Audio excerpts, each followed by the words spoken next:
Phone पर सिर्फ एक मैसेज आता है, कॉल मी, और बिना ये जाने कि बात क्या है आपका स्टमक टाइट हो जाता है, आपकी हार्ट बीट बढ़ जाती है और दिमाग में तुरंत वर्स्ट केस सिनेरियोस बनाना शुरू कर देते हो। आप 30, 40 या 50 साल के हो सकते हैं, लेकिन कभी कभी आपका बॉडी अभी भी उसी पुराने एनवायरनमेंट के हिसाब से रिएक्ट कर देता है। चाइल्डहुड ट्रॉमा या बचपन के प्रतिकूल अनुभव हमेशा क्लियर मेमोरीज के फॉर्म में एडल्टहुड तक नहीं आते हैं। कई बार वो अपनी आदतें, आपके रिएक्शंस, आपके रिश्ते और आपके रोजमर्रा जिंदगी के डिसीजंस के थ्रू भी आपके साथ चलते रहते हैं। आज हम ऐसी 5 पैटर्न्स समझेंगे जो आपके बचपन से आ रही हो। पहला पैटर्न है कॉन्स्टेंटली अलर्ट रहना, चौकन्ना रहना। अगर बचपन में घर का माहौल कुछ अनप्रेडिक्टेबल रहा हो तो आपको हमेशा ये नोटिस करना पड़ता है कि मम्मी पापा का मूड कैसा है, अब क्या कुछ नया होगा घर में। दरवाजा बंद होने की आवाज, पैरों की आवाज, फेशियल एक्सप्रेशन या टोन से ही आप डिसाइड करना शुरू कर देते हो कि आज घर में कुछ धमाका होने वाला है या आज घर सेफ नहीं है। एडल्ट लाइफ में भी नर्वस सिस्टम वही स्कैनिंग कंटिन्यू करती रहती है। किसी का टोन थोड़ा सा चेंज हुआ और आप सोचने लग गए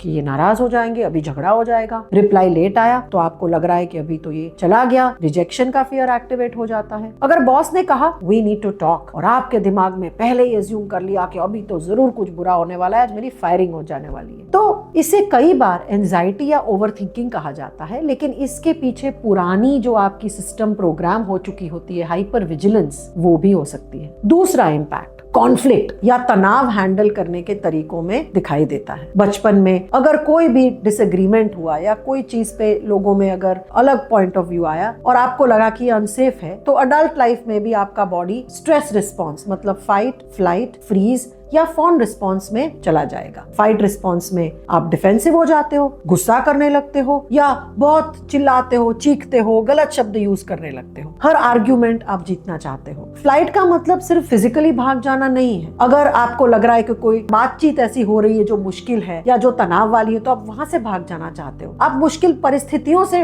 डिस्टेंस बना देते हो। फ्रीज के टाइम पे आपका दिमाग ब्लैंक हो जाता है, आप बिल्कुल ही फ्रीज या नम हो जाते हो। बाद में परफेक्ट आंसर याद आता है, लेकिन उस क्षण पे आपके मुंह से आवाज नहीं निकलती है, आपका मन सुन्न हो जाता है, आप ब्लैंक हो जाते हो। फॉन रिस्पॉन्स में आप कोई भी डिसएग्रीमेंट के बावजूद आप सब चीजों में हाँ बोलते हो, दूसरों को खुश रखते हो और जरूरत से ज्यादा हर परिस्थिति में आप एडजस्ट कर लेते हो और सामने वाले को कुछ भी करके आप नाराज नहीं करते हो, सामने वाले की ही जरूरतों पे फोकस करते हो। तीसरा पैटर्न है सेल्फ वर्थ से कनेक्टेड। अगर आपको बचपन में बार बार कंपेयर किया गया है, बार बार आपको क्रिटिसाइज किया गया है, आपको शेम फील कराई गई है या आपको हर चीज में आपको ब्लेम किया है, तो सिर्फ आपका कॉन्फिडेंस ही नहीं अफेक्ट होता है, अंदर की एक बिलीफ डेवलप होना शुरू हो जाती है कि मुझ में ही कुछ प्रॉब्लम है, मैं ही प्रॉब्लम हूँ। अडल्ट लाइफ में कंप्लेन मिलता है, लेकिन आप बिलीव नहीं कर पाते हो। अचीवमेंट के बाद भी आपको सेटिस्फेक्शन नहीं मिलता है और आपका माइंड दूसरा टारगेट ढूंढने में बिजी रह जाता है। जो चीज आपको मिली है, जो आपके पास है, वो आपको कभी सेटिस्फैक्शन नहीं देगी और आप हर बात नई चुनौतियां, नए अचीवमेंट्स ढूंढते रहोगे। मिस्टेक को नॉर्मल लर्निंग एक्सपीरियंस समझने की जगह पे आप हर गलती को एक पर्सनल फेलियर मानने लगते हो। बहुत बार ओवर अचीवमेंट भी इसी पैटर्न का एक हिस्सा होता है, क्योंकि बचपन में अप्रूवल परफॉर्मेंस के साथ जुड़ गया था। हमारी किताब what's wrong with me versus what happened to me, Indian perspectives on childhood trauma and recovery, जो मैंने डॉक्टर गुंजन त्रिवेदी और डॉक्टर हेमलता रमनी के साथ मिलकर लिखी हुई है। ये किताब में चाइल्डहुड ट्रॉमा के यही छुपे हुए पैटर्न्स को हमने दर्शाया है, डिटेल में बताया है और बहुत सारे हमारे क्लाइंट की कहानियों के द्वारा ये सब पॉइंट्स एक्सप्लेन किए हैं। तो आपकी कॉपी आज ही खरीदिए, लिंक डिस्क्रिप्शन में है। चौथा इंपैक्ट बचपन के ट्रॉमा का है रिश्तों में। आपके नजदीकी रिश्तों में ये दिखता है। अगर बचपन में आपको क्लोजनेस के साथ डर, कंट्रोल, क्रिटिसिज्म या इमोशनल निग्लेक्ट या रिजेक्शन के साथ अगर जुड़ा हुआ है, तो सेफ रिश्तों में भी आप बिल्कुल ही अनसेफ या इनसिक्योर फील करने लगते हो। एक आदमी बहुत जल्दी अटैच हो सकता है क्योंकि उससे डर है कि कनेक्शन कभी भी टूट जाएगा, सामने वाला कभी भी मुझे छोड़ के चला जाएगा। या दूसरा एक इमोशनल डिस्टेंस रख लेता है क्योंकि उसको ये लग रहा है कि अगर मैं बहुत नजदीक आ गया तो मुझे धोखा मिलेगा या मैं डिपेंडेंट हो जाऊंगा। तो ये डिपेंडेंस भी अनकंफर्टेबल लगती है। रिश्तों में अच्छा चल रहा होता है, फिर भी माइंड रिजेक्शन,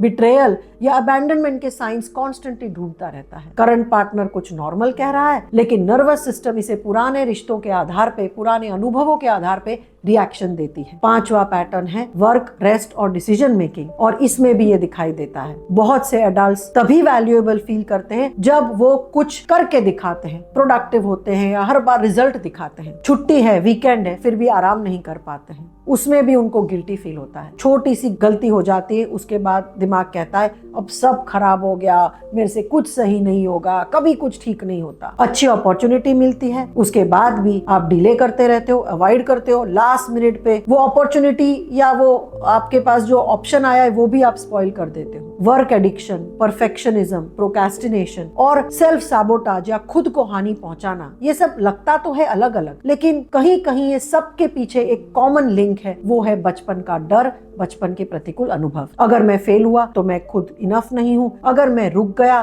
तो मेरी कोई वैल्यू नहीं है, अगर मैंने कुछ अचीव नहीं किया तो बस मैं खत्म हो गया, अच्छी चीजें ज्यादा देर टिकती नहीं है। ये सारे विचार वहीं से आते हैं। इसका मतलब ये नहीं है कि हर एंजाइटी, हर रिलेशनशिप प्रॉब्लम, गुस्सा या प्रोक्रेस्टिनेशन बचपन के ट्रॉमा की ही वजह से होता है। लेकिन जब एक पैटर्न बार बार रिपीट होती है, आपकी हेल्थ, आपके नजदीकी रिश्ते या आपकी रोजमर्रा की जिंदगी में आपका फंक्शनिंग डिस्टर्ब हो जाता है, तब सिर्फ प्रेजेंटिंग सिम्टम नहीं देखना होता है, तब हमें थोड़ी गहरी जांच करनी पड़ती है। हमें यह समझना पड़ता है कि रिस्पॉन्स कब डेवलप हुआ था, उस वक्त आपके साथ क्या हुआ था, और ये बिहेवियर, ये प्रोग्राम किस वातावरण में, किस परिस्थिति में बनाया गया था, जो आपको प्रोटेक्ट कर रहा था, आपको सेफ फील करा रहा था या आपको एक कोपिंग मैकेनिज्म दे रहा था। आज वही प्रोटेक्शन आपकी लाइफ को किस तरह से लिमिट कर रहा है, ये समझना बहुत जरूरी है। चाइल्डहुड ट्रॉमा कैलेंडर देखकर खत्म नहीं होता है। समय आगे बढ़ता है, पृथ्वी भी गोल घूमती है, पर ट्रॉमा आपके शरीर में वहीं का वहीं अटक के रहता है। एज बढ़ जाती है, लेकिन नर्वस सिस्टम, आपकी मान्यता, आपकी बिलीफ्स और आपके रिश्तों के पैटर्न ऑटोमेटिकली अपडेट या चेंज नहीं होते हैं। रिकवरी तभी शुरू होती है जब आप अपने रिएक्शंस को आपका एक पर्सनालिटी या कैरेक्टर फ्लॉ ना समझें, पर उसकी बजाय आपके रिएक्शन की हिस्ट्री को समझने की कोशिश करें। चाइल्डहुड ट्रॉमा या बचपन के प्रतिकूल अनुभव वो एक एडल्ट के पर्सनालिटी पैटर्न्स को भी इन्फ्लुएंस कर सकता है, नार्सिसिस्टिक ट्रेट्स डेवलप कर सकता है। रिश्तों में मैंने नार्सिसिज्म और चाइल्डहुड ट्रॉमा के कनेक्शन के बारे में एक डिटेल वीडियो बनाया है, उस वीडियो को नेक्स्ट जरूर देखिए और उसके लिए यहाँ क्लिक कीजिए।